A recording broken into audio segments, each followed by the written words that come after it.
साथियों, आपका जोश दे करके मुझे लगता है कि महिलाओं में कितना आक्रोश भरा हुआ है। इतनी भीषण कड़ाके की गर्मी के बावजूद आप सबकी उपस्थिति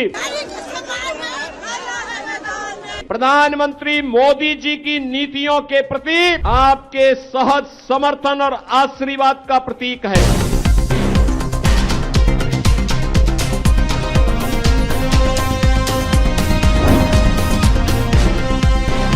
नमस्कार, मैं हूं तमन्ना। आप देख रहे हैं द संकेत लाइव।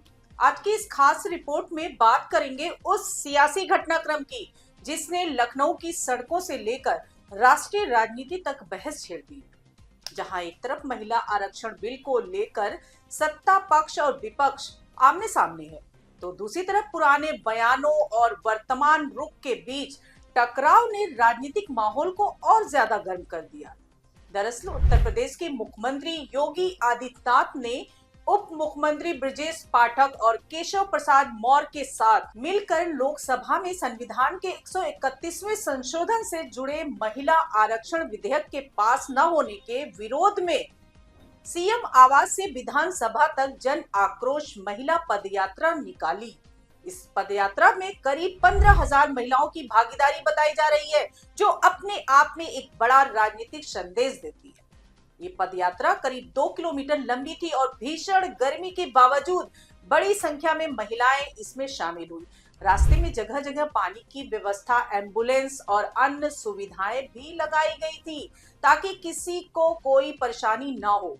लेकिन इस पूरे घटनाक्रम का सबसे दिलचस्प पहलू ये है दोस्तों कि जिस मुद्दे पर आज सड़कों पर उतरकर समर्थन दिखाया जा रहा है, उसी मुद्दे पर अतीत में खुद मुख्यमंत्री योगी आदित्यनाथ का रुख अलग ही रहा है और यही बात विपक्ष को हमला करने का मौका दे रही है। समाजवादी पार्टी के प्रमुख अखिलेश यादव ने हाल ही में पार्टी कार्यालय में एक पुराना वीडियो चलाकर ये याद दिलाया कि साल 2010 में जब महिला आरक्षण बिल यानी 108वां संविधान संशोधन विधेयक संसद में आया था, तब योगी आदित्यनाथ ने ही उसका विरोध किया था और उस समय वे गोरखपुर से सांसद थे और उन्होंने पार्टी लाइन से हटकर ये रुख अपनाया था। जबकि भाजपा के बड़े नेता जैसे सुषमा स्वराज और अरुण जेटली उस बिल के समर्थन में थे। इसको कतई स्वीकार नहीं किया जा सकता और इसलिए हम लोगों ने कह दिया है कि पार्टी पहले अपने स्तर पर इस पर चर्चा करे। संसद में चर्चा होने से पहले पार्टियों को अपने स्तर पर इसको, पार्टी में अगर आंतरिक लोकतंत्र है तो जनप्रतिनिधियों की बातों को सुना जाए, उनके तथ्यों पर गौर किया जाए। मैं दावे के साथ कह सकता हूं कि जिन स्थितियों में और जिन परिस्थितियों में विधेयक आया है, इस संसद के 99% सदस्य इसके विरोध में हैं। केवल 1-2 लोग इधर 1-2 लोग उधर केवल जबरदस्ती करने का प्रयास करेंगे तो मुझे लगता है उसके परिणाम लोकतंत्र के लिए भी ठीक नहीं होंगे और मुझे लगता है कि किसी के हित में नहीं होंगे। हमने कह दिया ना कि हम लोग पार्टी में पहले इस पर चर्चा कराने की मांग कर रहे हैं। एक दूसरा ये कि इस पर आम सहमति बननी चाहिए। आप क्यों कांग्रेस के पाप को अपने सिर पे लेना चाहते हैं? हम पार्टी के अंदर इस बात को रखना चाहते हैं। योगी आदित्यनाथ ने उस समय तर्क दिया था कि लोकसभा की लगभग 90% सदस्य इस बिल के मौजूदा स्वरूप से सहमत नहीं है और इसे जबरन लागू करना लोकतंत्र के सिद्धांतों के खिलाफ होगा। उन्होंने ये भी कहा था कि इस पर पहले व्यापक चर्चा होनी चाहिए, पार्टी के भीतर भी और संसद में भी।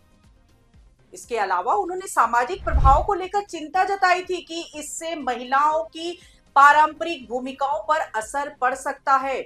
हालांकि समय के साथ राजनीति में परिस्थितियां बदलती हैं और नेताओं के रुख भी बदलते रहते हैं। आज वही योगी आदित्यनाथ महिला आरक्षण के सबसे बड़े समर्थकों में नजर आते हैं। खासकर 2023 में पारित नारी शक्ति वंदन अधिनियम के बाद उन्होंने इसे महिला सशक्तिकरण की दिशा में ऐतिहासिक कदम बताया है दोस्तों, और विपक्ष पर आरोप लगाया है कि वो इस बिल को रोककर महिलाओं के अधिकारों के साथ विश्वासघात कर रहा है। नारी शक्ति वंदन अधिनियम के नए संशोधन को बाधित करने और सदन में उस प्रस्ताव को गिराने के खिलाफ देश भर में जो आक्रोश रैली निकल रही है, उस आक्रोश रैली के क्रम में आज उत्तर प्रदेश में भी Congress, Samajwadi party, TMC, DMK और इंडी गठबंधन के उन सभी सहयोगियों का विरोध करने के लिए आज लखनऊ में भी मातृशक्ति के द्वारा यह आक्रोश प्रदर्शन किया गया। इस आक्रोश प्रदर्शन में भाग लेने वाले आप सभी बहनों का मैं हृदय से अभिनंदन करता हूं और आप सबको इस बात के लिए आश्वस्त करता हूं कि प्रदेश का एक एक बच्चा आधी आबादी के साथ उनके इस जायज मांग का समर्थन करने के लिए आज खड़ा है। ये कांग्रेस हो या समाजवादी पार्टी, इनका चेहरा और लोकतांत्रिक है, इनके कृत्य महिला विरोधी है। इनके सामने प्रधानमंत्री मोदी जी ने जो विकल्प दिया था अपनी महिला विरोधी छवि को समाप्त करने के लिए, उसका इन्होंने नाजायज दुरुपयोग करने का प्रयास किया है।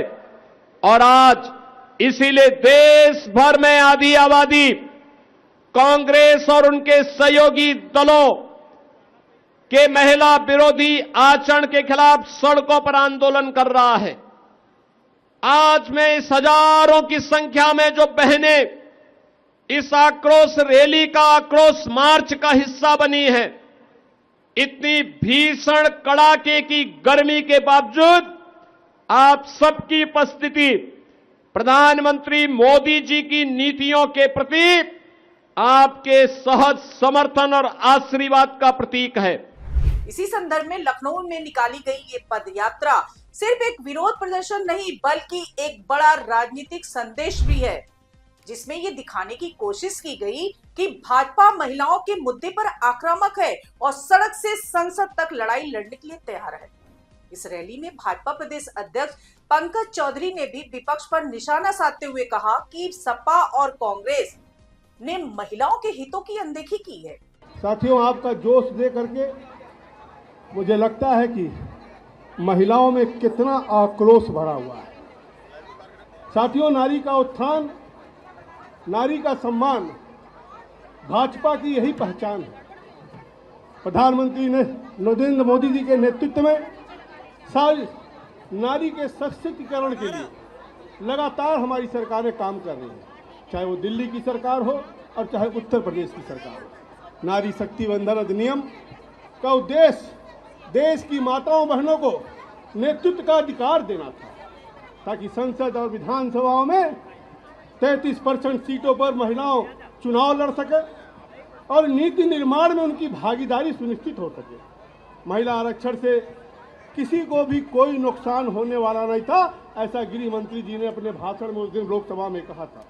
उद्देश्य साफ बड़ा है कि 33% महिला चुनकर आएंगी, संसद चलाएंगी, जनहित की नीतियां बनाएंगी और देश को विकसित बनाने में अपना योगदान देंगी। मित्रों, इसके बावजूद सपा, कांग्रेस, विपक्ष ने इसी कारण से संसद में कहीं ना कहीं महिला बोल का भ्रूण हत्या करने का काम किया। साथी, सपा और कांग्रेस महिला आरक्षण का विरोध करते रहे, क्योंकि वो लोग जानते हैं कि सामान्य महिला अगर आगे बढ़ेंगी तो परिवार की उनकी जड़ें हिल जाएंगी, इसलिए वो महिला बल का विरोध करते रहे हैं। विपक्ष का रवैया आज से नहीं 3 दशकों से अटकाने का, लटकाने का और भटकाने का रहा है। अगर आप देखें तो 3 दशक से महिला बिल आता था, किन्हीं न किन्हीं कारणों से उसे वापस हो जाना पड़ता था। 2023 में प्रधानमंत्री के कुशल नेतृत्व में सबसे बात करके 2023 में हम बिल लाने में सफलता प्राप्त किए, लेकिन 2029 में लागू करने के लिए उसमें थोड़ा संशोधन की आवश्यकता था।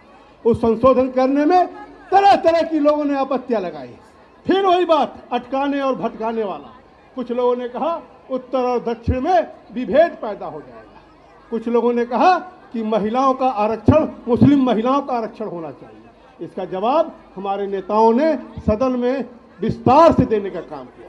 गृह मंत्री जी ने बताया कि 2011 का जो सेंसस है उसके आधार पर हम आरक्षण करेंगे और जहां भी जितनी सीटें हैं जिस प्रदेश में जितना सीट है उसमें 50% का बढ़ोतरी करेंगे ताकि एक समान पूरे देश में सीटों का बढ़ोतरी हो जाए।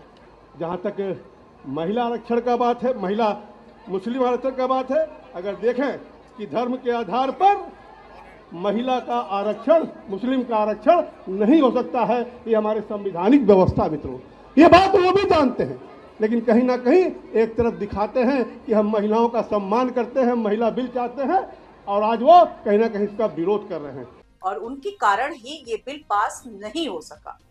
वहीं माध्यमिक शिक्षा मंत्री गुलाब देवी ने भी अपने बयान में विपक्ष की तुलना मेढक से करते हुए कहा कि उन्हें चाहे जहां बैठा दो वो आखिरकार उसी मानसिकता में लौट आते हैं जो महिलाओं के हित में नहीं है।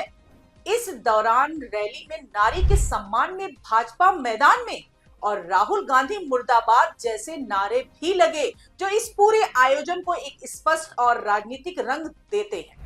चलते रहिए भैया, बढ़ते रहिए आगे।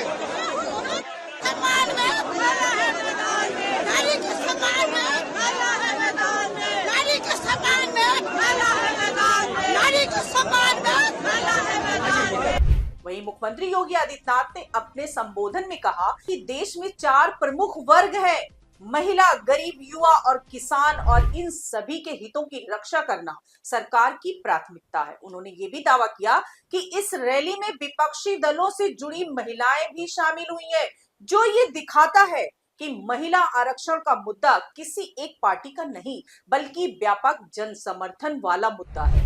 लेकिन वहीं दूसरी तरफ विपक्ष इसे पूरे घटनाक्रम को अलग नजरिए से देख रहा है। कांग्रेस की प्रवक्ता सुप्रिया श्रीनेत, जिन्होंने प्रेस कॉन्फ्रेंस में साफ कहा कि अगर सरकार सच में महिला आरक्षण को लेकर गंभीर है तो उसे तुरंत लोकसभा की 543 सीटों पर महिला आरक्षण लागू करना चाहिए।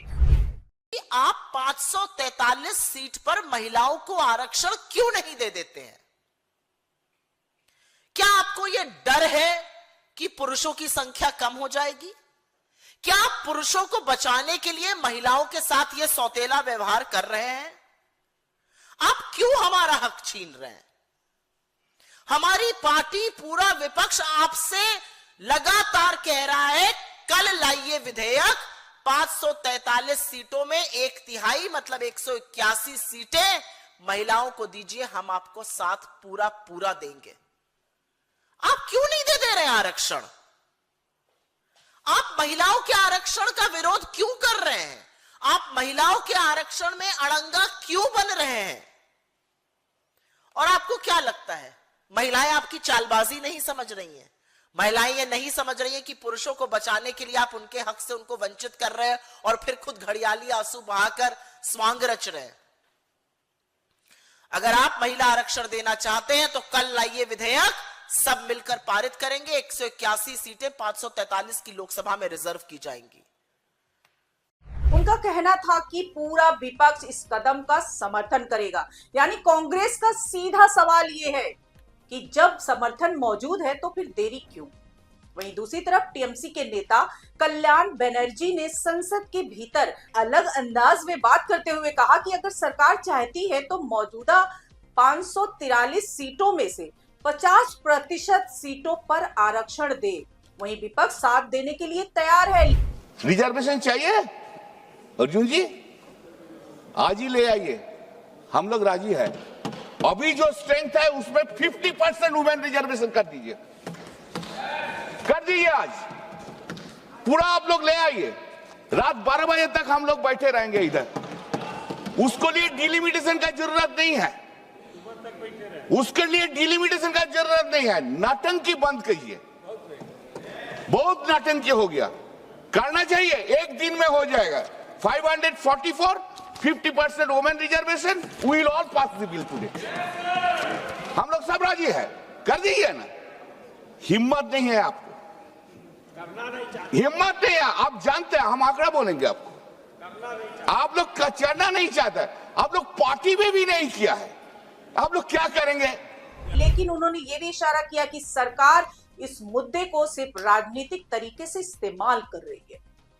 विपक्ष इस प्रस्ताव का समर्थन करने को तैयार है, ऐसे में देरी क्यों हो रही है? क्या ये सिर्फ एक राजनीतिक मुद्दा बनाकर जनता का ध्यान भटकाने की कोशिश है या फिर वास्तव में इसे लागू करने की इच्छा शक्ति की कमी है? और यही वो सवाल है जो आज आम जनता के मन में भी उठ रहा है, क्योंकि एक तरफ सत्ता पक्ष महिला सशक्तिकरण की बात करता है तो दूसरी तरफ विपक्ष उसे दिखावे की राजनीति करार देता है और सच्चाई शायद ही इन दोनों के बीच कहीं छिपी है। अब अगर इस पूरे घटनाक्रम को व्यापक राजनीतिक परिप्रेक्ष्य में देखें तो ये साफ होता है कि आने वाले चुनाव से पहले महिला वोट बैंक को साधने की कोशिश तेज हो चुकी है और इसी रणनीति के तहत इस तरह के बड़े आयोजन और बयान सामने आ रहे हैं। राजनीतिक विश्लेषकों का मानना है कि ये पद यात्रा सिर्फ महिला आरक्षण के समर्थन में नहीं बल्कि शक्ति प्रदर्शन का भी एक माध्यम है, जिसके जरिए ये संदेश दिया जा रहा है कि भाजपा जमीनी स्तर पर मजबूत है और महिलाओं के बीच उसकी पकड़ मजबूत हो रही है। वहीं विपक्ष इसे मुद्दों से ध्यान भटकाने की रणनीति बना रहा है और कह रहा है कि असली सवालों जैसे महंगाई, बेरोजगारी और सुरक्षा से जनता का ध्यान हटाने के लिए ऐसे मुद्दों को उछाला जा रहा है। कुल मिलाकर महिला आरक्षण का मुद्दा एक बार फिर भारतीय राजनीति के केंद्र में आ गया है दोस्तों, जहां एक तरफ इतिहास के पुराने बयान और वर्तमान के दावे टकरा रहे हैं, वहीं दूसरी तरफ जनता के सामने ये सवाल खड़ा हो गया है कि आखिर सच क्या है। क्या ये वास्तव में महिलाओं को राजनीतिक रूप से सशक्त बनाने की ईमानदार कोशिश है या फिर चुनावी रणनीति का हिस्सा? ये तो आने वाला समय ही बताएगा दोस्तों, लेकिन फिलहाल इतना तो तय है कि ये मुद्दा आने वाले दिनों में और गर्माएगा और राजनीति की दिशा तय करने में बड़ी भूमिका निभाएगा। आप इस पूरे मामले को कैसे देखते हैं? क्या ये बदलाव सकारात्मक राजनीति का संकेत है या फिर सिर्फ बयानबाजी का खेल? अपनी राय हमें कमेंट्स में जरूर बताएं और ऐसी ही गहराई वाली खबरों के लिए 10 संकेत लाइव को लाइक, शेयर और सब्सक्राइब करना ना भूलें दोस्तों। आज के लिए इतना ही, नमस्कार।